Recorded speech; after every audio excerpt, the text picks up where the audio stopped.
बिस्मिल्लाहिर्रहमानिर्रहीम। अस्सलाम वालेकुम नादरीन, आप यूट्यूब चैनल देख रहे हैं, मैं इमरान खान हूँ। नादरीन, सबसे पहले आज़ाद कश्मीर की बात करते हैं क्योंकि ये एस्टेब्लिशमेंट के लिए और हुकूमत के लिए अब दर्द सर बन गया। यानी जिन लोगों ने नफरत फैलाने की कोशिश की, इन्होंने बहुत कोशिश की कि ये कश्मीरियों को गद्दार साबित करें, ये साबित करेंगे वो पाकिस्तान से प्यार नहीं करते, पाकिस्तान के झंडे से प्यार नहीं करते। ये तक कहा गया कि वो भारतीय एजेंट हैं। और ये बात जो है बहुत सारे सहाफ़ियों ने की और टीवी चैनल्स ने इनके बारे में मनफी खबरें चलाई, जबकि वफाकी वुज़रा भी ये बातें करते रहे कि इनके अंदर भारतीय एजेंट हैं। ये सारा कुछ कहने वाले, नफरतें फैलाने वाले एस्टेब्लिशमेंट के टाउट, वो सारे के सारे हार गए और कश्मीर जीत गया। अब एस्टेब्लिशमेंट को प्रॉब्लम ये है कि कहीं पाकिस्तानी कौम इस रास्ते पे चल ना निकले। देखिए, पाकिस्तान में और कश्मीर में कुछ चीज़ों का फ़र्क है, ये चीज़ें हमें मद्देनज़र रखनी पड़ेंगी। लेकिन पहले ज़रा थोड़ा क्लियर कर देते हैं कि टाउट्स, कंट्रोल मीडिया और फॉर्म 47 की जो जाली हुकूमत है, इन लोगों ने झूठ बोले थे। अब कश्मीरी जीते कैसे, ये सबसे इंपॉर्टेंट सवाल है। उन्होंने किसी प्रोपेगेंडे की परवाह नहीं की। उन्होंने कहा जो हमारे बारे में कहना है कहो, हमें गद्दार कहते हो गद्दार कहो, हमें बागी कहते हो बागी कहो, हमारे बारे में एंकर कोई बकवास करते हैं तो करते रहे, मीडिया वाले कुछ कहना चाहते हैं तो कहते रहे, टीवी चैनल अगर हमारे बारे में मनफी खबरें चलाते हैं तो चलाते रहे, हमारा ब्लैकआउट करना है तो करते रहे। इन्होंने जूते की नोक के ऊपर रखा। हर तरह के प्रोपेगेंडा को इन्होंने परवाह नहीं की। इन्होंने सिर्फ सोशल मीडिया के ऊपर नजर रखी, बल्कि वहां पे इंटरनेट भी बंद कर दिया गया। बड़ी मुश्किलों से ये वहां से वीडियोस बना के बाहर निकालते थे। अब जितनी वीडियो बाहर आती थी, ओवरसीज जितने भी मौजूद हैं, उन्होंने बड़ी समझदारी के साथ और बड़े तरीके के साथ इनका बयानिया पूरी दुनिया के अंदर फैलाया। तो सोशल मीडिया को इन्होंने अपनी ताकत के तौर पर इस्तेमाल किया और हुकूमत की जो तशद्दुद की पॉलिसी थी उसके सामने डट के खड़े हो गए। यानी ये, मैं अगर लफ्ज इस्तेमाल करूं थोड़ा सख्त लफ्ज है, लेकिन इन्होंने ढीठ बन का सबूत दिया कि तुम हमारे खिलाफ प्रोपेगेंडा करो, तुम हमें गद्दार कहो, तुम हमें बागी कहो, तुम हमें गाली दो, तुम हमें इंडिया के साथ जोड़ो, तुम हमारा ब्लैकआउट करो, तुम हमारा बाइकआउट करो, तुम हमारे खिलाफ मनफी और माइनस खबरें चलाओ और प्रोपेगेंडा चलाओ और बेशक हमारे ऊपर टॉर्चर करो। हम ये सारी चीजों को जूते की नोक पे रखते हैं। उन्होंने फोकस रखा सीधा, जिसने उनको मारा उन्होंने वापस उसको मारा। ये पुरअमन लोग थे, निहत्ते लोग थे, लेकिन जब इनको मारा गया तो इन्होंने वापस मारा। ऐसा नहीं हुआ कि ये तमाशा देखते रहे। अब पाकिस्तान के अंदर ना इस इंसिडेंट के बाद एक उम्मीद पैदा हो गई। पिछले 3-3.5 साल से हम पाकिस्तान में बहुत ज्यादा फस्तायत देख रहे हैं। अब पाकिस्तान में यह बहस शुरू हो गई है कि क्या यह सब पाकिस्तान में हो सकता है। पाकिस्तानी तो इसके बारे में सोच ही रहे हैं, लेकिन एस्टेब्लिशमेंट और हुकूमत की नींदें भी उड़ी हुई हैं। उन्हें आइडिया है कि जो इनकलाब है वो घूमता घूमता पाकिस्तान के बहुत करीब पहुंच गया है। जो कुछ हमने देखा नेपाल में, फिर हमने देखा उससे पहले श्रीलंका में, बांग्लादेश में, आजकल ये चीजें दोहराई जा रही है मराकश में, अब ये कश्मीर में पहुंच गया और पाकिस्तान के दरवाजे पे दस्तक दे रहा है। पाकिस्तानी जो है ना, वो बड़े जबरदस्त लोग हैं, बड़े शानदार लोग हैं, बड़े तगड़े लोग हैं। ये कई मरतबा निकले हैं और इससे ज्यादा तादाद में निकले हैं, इससे ज्यादा मार खाई है, ताकत के साथ खड़े हुए। लेकिन प्रॉब्लम कहां आ जाती है? प्रॉब्लम 2-3 चीजों में आती है। नंबर 1, एस्टेब्लिशमेंट कश्मीर में वो सारा कुछ नहीं कर सकती थी जो वो पाकिस्तान में कर सकती है। ये हमें मानना पड़ेगा। यानी पाकिस्तानियों को थोड़ी रिजिलियंस ज्यादा दिखानी पड़ेगी। पाकिस्तानी जब जब निकले हैं, कश्मीरियों से ज्यादा बड़ी तादाद में भी निकले हैं। बहुत बड़ी आबादी, बहुत बड़ी है ना। कश्मीर की तो आबादी छोटी सी है, बहुत थोड़ी सी, लेकिन यहां पाकिस्तान में आबादी बहुत बड़ी है। तो पाकिस्तान के अंदर लोग ज्यादा बड़ी तादाद में निकले। लेकिन हुआ क्या कि यहां पे लीडरशिप कंप्रोमाइज कर जाती है, लीडरशिप डर जाती है, पीछे हट जाती है, लोगों को छोड़ जाती है और उसकी वजह से हालात यहां तक पहुंच जाते हैं। अब वहां पे लीडरशिप थी ही नहीं, वो सारे ही लीडर थे, तो वो वहां पे बैठ गए। तो कौम को यह देखना पड़ेगा कि उन्हें खुद अपने अंदर लीडर तलाश करने पड़ेंगे, उन्हें खुद लीडर बनना पड़ेगा। देखिए, अगर पाकिस्तान तहरीक इंसाफ ने इमरान खान साहब को आजाद करवाना हो तो क्या उनके पास बाकायदा अक़वाम मुत्तहिदा की, यूरोपीय यूनियन की, दुनिया भर की जो तंजीमें हैं इंसानी हकूक की, उनके बाकायदा डॉक्यूमेंटेड प्रूफ मौजूद है कि इमरान खान को बेगुनाह जेलों के अंदर डाला गया है। जो सजाएं इमरान खान को दी गई हैं, उसके साथ ज्यादती की गई है, आलमी सतह पे एक फैक्ट है ये। अब भी क्या उन्होंने ये साबित करना है कि जनाब इमरान खान को बाहर निकालने की कोई भी ऐसी कोशिश अगर हमने की तो जनाब हम कोई गैर आईनी या गैर कानूनी काम कर लेंगे। ये बात कश्मीर के लोगों ने नहीं सोचा कि आईनी क्या और कानूनी क्या है। उन्होंने सोचा हमारा हक क्या है, हमने वो हक लेना है। उन्होंने टारगेट सिर्फ अपने हक पे रखा और उन्होंने अपना हक ले लिया। 38 मुतालबात वो लेकर आए थे, 42 मुतालबात वो मनवा के वापस चले गए। आज वहां पे जिंदगी का पहिया वापस चल रहा है, लेकिन वो एक अलग किस्म का आजाद कश्मीर है। लोगों का कॉन्फिडेंस लेवल कहीं और है। लोग ओन कर रहे हैं एक दूसरे को। लोगों को लगता है कि ये खित्ता हमारा है, ये इलाका हमारा है, यहां पे हमारा सिक्का चलेगा।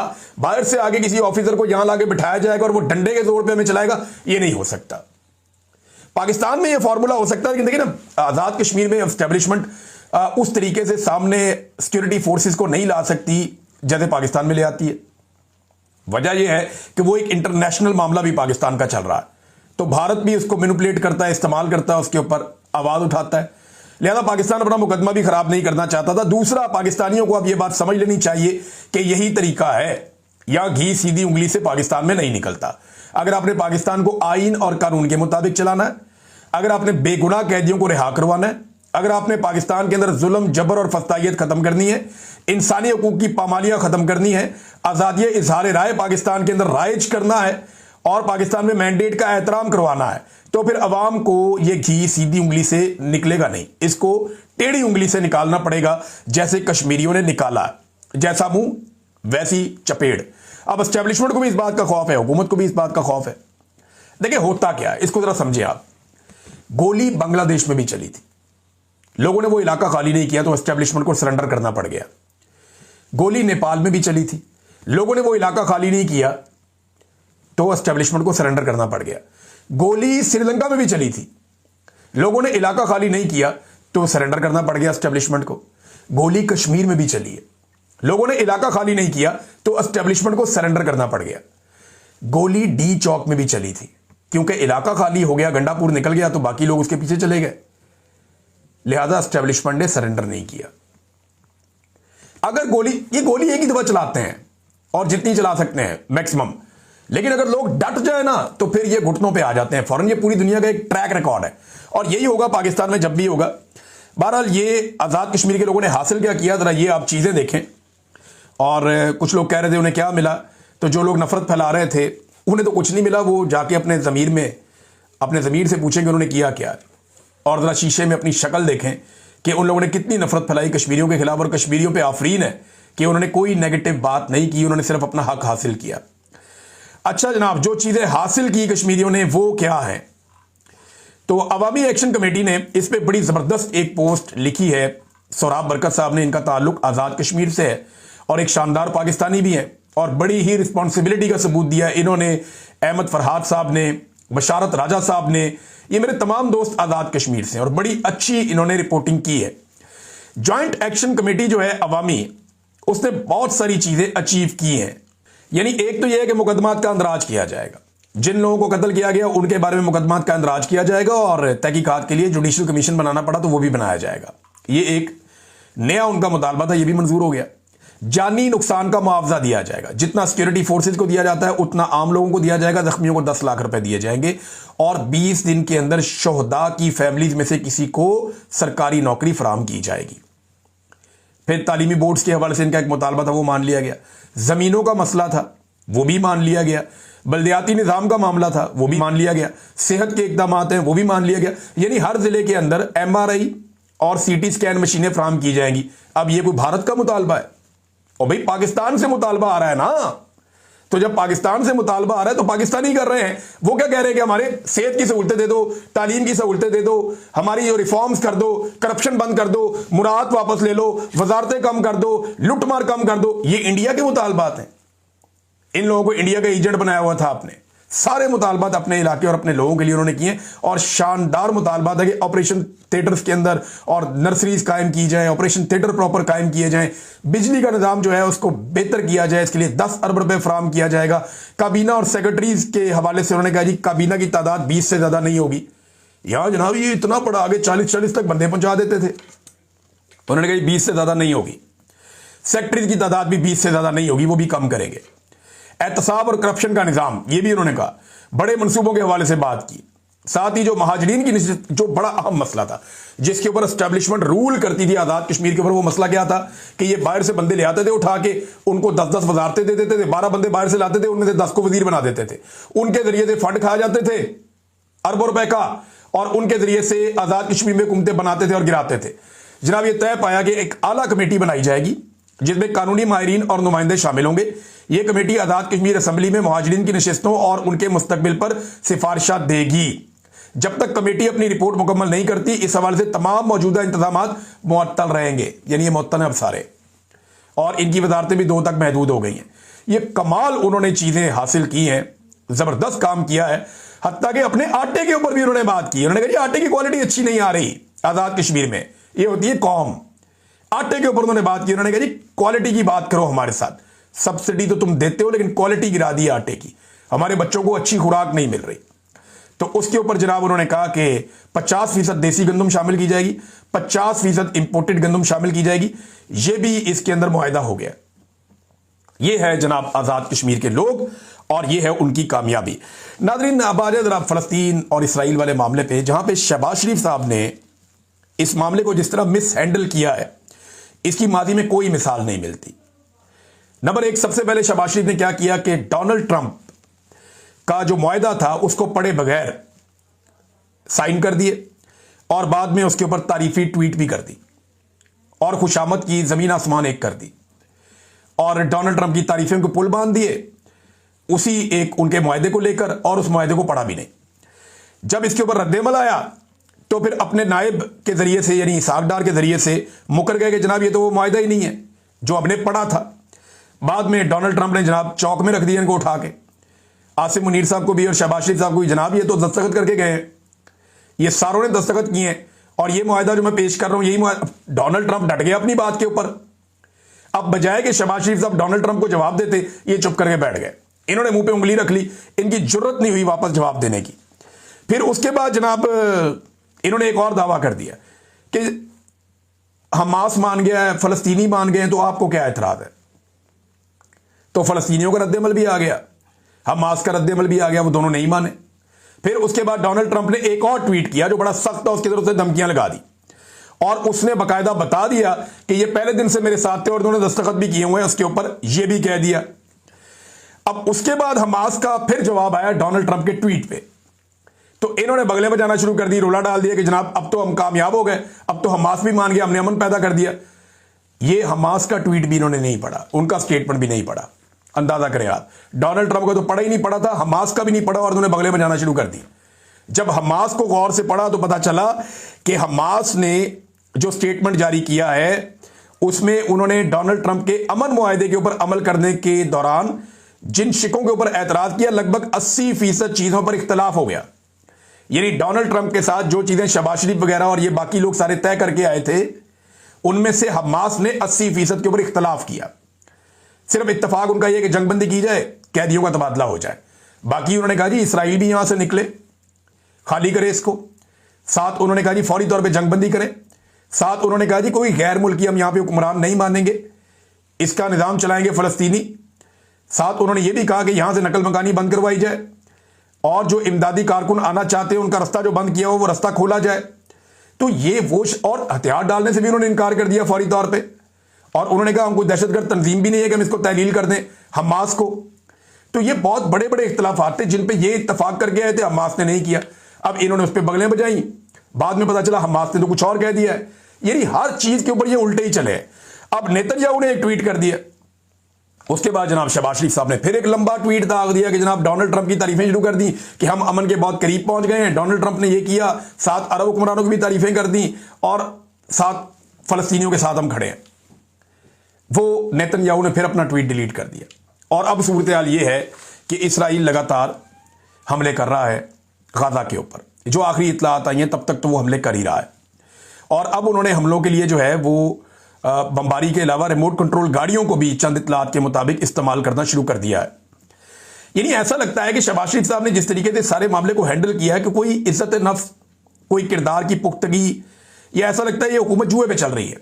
ना कोई किरदार है इनका, ना कोई इज्जत नफ्स है इनकी, ये एक जुए के ऊपर चल रहे हैं। अचानक खुश हो जाते हैं, कोई खबर आती है छलांगे मारते हैं, दूसरी खबर आती है सहम जाते हैं, चुप करके साइड पे होकर बैठ जाते हैं, इनकी चूं नहीं निकलती, बिल्कुल चुप हो जाते हैं। तो एक अजीबोगरीब तरीके से ऐसे जैसे बच्चे चलाते हैं ऐसे ये हुकूमत चला रहे हैं कि बच्चा है ना, उसको आप ऐसे करके कोई चीज चूसनी उसके मुंह में डालें वो चुप हो जाता है, चूसनी निकालें वो रोना शुरू हो जाता है। इनकी ये हालत हुई है। ऐसा चाइल्डिश एटीट्यूड है कि कोई चीज इनकी कंक्रीट नहीं है, किसी चीज में तदब्बुर नहीं है, कोई समझदारी नहीं है। बहुत अजीब तरीके से ये चला रहे हैं, सिर्फ खुश करना चाहते हैं डोनाल्ड ट्रंप को, ताकि ट्रंप खुश रहेगा तो सारा कुछ। अब ट्रंप को खुश करने के चक्कर में एक और काम डाल दिया इन्होंने, और ये इंटरनेशनल मीडिया ने इसको छापा है। वो आपके सामने मैं रखूं, लेकिन उससे पहले आपको मैं ये बताऊं कि इस वक्त जो है वो इटली में 20 लाख लोगों ने मुजाहरा किया है गजा के हक में, इसराइली मजालिम के खिलाफ। अंदाजा करें आप। और उन लोगों को, उनकी कोई मजहबी तंजीम नहीं है वहां पे, तहरीके लब्बैक वाले नहीं है, उनके लोग निकले और उन्होंने एहतजाज कर दिया। जबकि तहरीके लब्बैक को एहतजाज करने के लिए 10 दिन का टाइम चाहिए, 4 दिन पीछे 5 दिन गुजर गए, 1 हफ्ता और चाहिए, वो जुम्मे वाले दिन जाके एहतजाज करेंगे। और उसके लिए फिर आपको पता है पाकिस्तान में बहुत सारे SOPs हैं, बहुत सारी परमिशन हैं, बहुत सारी गारंटीज हैं, उसके बाद नॉर्मली एहतजाज करने की इजाजत मिलती है, क्योंकि डेमोक्रेसी तो है नहीं पाकिस्तान में। तो अब वहां पे देखें ना, वहां पे तो नहीं है तहरीके लब्बैक या फजलुर रहमान या कोई मदनी सियासी जमातें या जमात इस्लामी। जमात इस्लामी ने वहां बांग्लादेश में बहुत बड़ा एहतजाज किया, लेकिन पाकिस्तान में जमात इस्लामी के हालात क्या है वो तो हम सारे अच्छी तरह जानते हैं। अब नाजरीन आ जाए आप इस बात पे कि आसिम मुनीर साहब के मुशीरों ने एक काम किया है, क्योंकि खबर मुशीरों के हवाले से छपी है, तो मैं आपके सामने सबसे पहले रखता हूं कि फाइनेंशियल टाइम्स की एक रिपोर्ट आई। रिपोर्ट क्या कहती है कि पाकिस्तानी फौज के सरबराह फील्ड मार्शल आसिम मुनीर के मुशीरों ने अमरीकी हुकाम से बहरे अरब पर, यह बहरे अरब वो है जो कराची से लेके गवादर तक आपका पूरा समंदर का एक इलाका है ना, ये आगे जाके इंडिया के साथ लगता है और इधर ईरान के साथ लगता है, इसको बहरे अरब कहते हैं। बहरे अरब पर एक बंदरगाह तामीर करने और उसको चलाने की पाकिस्तान ने पेशकश की। अमेरिका ने नहीं मांगी, पाकिस्तान ने पेशकश की कि आओ यहां पे तुम्हें एक बंदरगाह देते हैं। और ये किस लिए देते हैं जरा ये भी आप पढ़ लें। बरतानवी अखबार फाइनेंशियल टाइम्स के मुताबिक ये मंसूबा अमरीकी सरमायाकारों के जरिए बलूचिस्तान के जिला गवादर के कस्बे पसनी में एक टर्मिनल की तामीर और इसके जरिए पाकिस्तान के कीमती मादनियात यानी जो रेयर अर्थ मिनरल्स हैं उनको निकालने, उन तक रसाई उससे मुताल्लिक है। पसनी एक साहिली शहर है, मैंने ये देखा हुआ, बहुत खूबसूरत है, और माड़ा इसके पास है, पसनी है, साथ आगे गवादर आ जाता है। ये बड़ी खूबसूरत पट्टी है जो अफगानिस्तान और ईरान की सरहद के करीब वाक़ है। अच्छा जी, फील्ड मार्शल और शहबाज शरीफ साहब गुज़िश्ता महीने गए हुए थे सितंबर में व्हाइट हाउस में, डोनाल्ड ट्रंप से मिले थे और वज़ीर आज़म शहबाज शरीफ ने ज़राअत, टेक्नोलॉजी, कानकुनी और तवानाई के शोबों में अमरीकी सरमायाकारी की ख्वाहिश का इजहार किया था।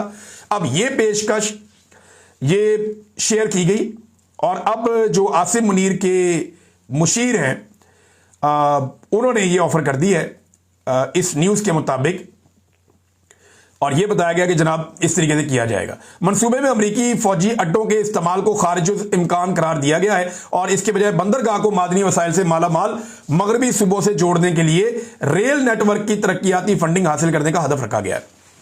अब नाज़रीन, इसके ऊपर अभी तक अमेरिका ने कोई जवाब नहीं दिया, स्टेट डिपार्टमेंट ने या पाकिस्तान की वजारत खारजा ने कोई जवाब नहीं दिया। लेकिन अगर ये होता है तो ये क्या होता है, जरा इसके ऊपर आप गौर कर लें कि यहां से लगभग 70 मील दूर गवादर की बंदरगाह है जहां पे चाइना बैठा हुआ है, और लगभग 100 मील दूर जो है वो ईरान की चाबहार बंदरगाह है जहां ईरान बैठा हुआ है। अब इस जगह पे लाके आप जब अमेरिका को बिठाएंगे तो आप कौन सी खिचड़ी पकाने जा रहे हैं, ये आप क्या करने जा रहे हैं? रेयर अर्थ मिनरल्स हैं, पाकिस्तान की सरजमीन से निकलते हैं।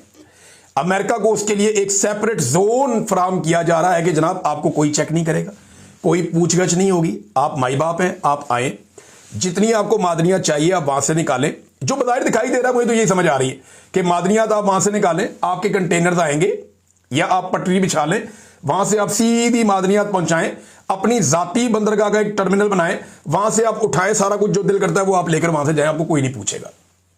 क्या कोई मुल्क इस तरीके से भी डील करता है कि पूरी की पूरी एक बंदरगाह ही ऑफर कर दी दूसरे मुल्क को कि आपने मादनियात लेकर जानी है, वो भी आप अपनी बना लें?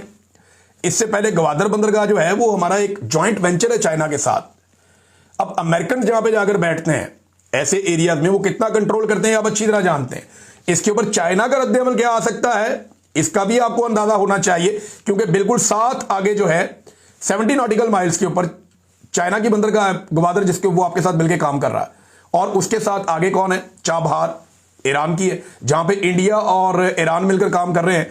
तो पाकिस्तान जो है वो एक अजीब तरीके से चीजों को मैनेज कर रहा है। ये आसिम मुनीर साहब का वैसे इनका ताल्लुक तो नहीं होना चाहिए इन चीजों से, लेकिन क्योंकि मईशत उन्होंने संभाली हुई है और ऐसी संभाली हुई है कि मईशत खड़ी नहीं हो पा रही, तो वो इस तरह के फैसले भी करते रहते हैं। ब्रीफ केस के अंदर वो मादनियात लेके गए भी थे अमेरिका, और ये जो तारीख के अंदर ये तस्वीर जो है ना, ये फौज का पीछा करती रहेगी। आसिम मुनीर साहब तो रिटायर हो जाएंगे, आज नहीं तो कल हो जाएंगे, लेकिन एक दिन ये चले जाएंगे। बाकी जर्नल भी चले गए हैं, देखे ना, कोई भी नहीं रहा।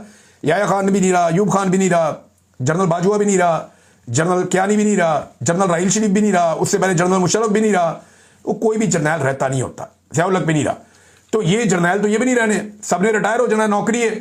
तो जब जनरल साहब रिटायर हो जाएंगे तो ये तस्वीर है ना, ये फौज का पीछा करती रहेगी कि मादनियात लेके आर्मी चीफ गए थे एक ताजर की तरह, और वो दिखा रहे थे अमेरिकन प्रेसिडेंट को। ये तस्वीर कोई अच्छा तासुर नहीं बना रही। और इसी के ऊपर जब एतराज़ किया एम एल वली खान ने, तो PMLN ने एस्टेब्लिशमेंट के इशारों पे एम एल वली खान के ऊपर अटैक कर दिया। अब वहां पे एक अलग फड्डा पड़ा हुआ है। पीपल्स पार्टी और नून लीग की नूरा कुश्ती है, उसके ऊपर बात ही नहीं करनी, मेरे ख्याल करनी भी नहीं चाहिए।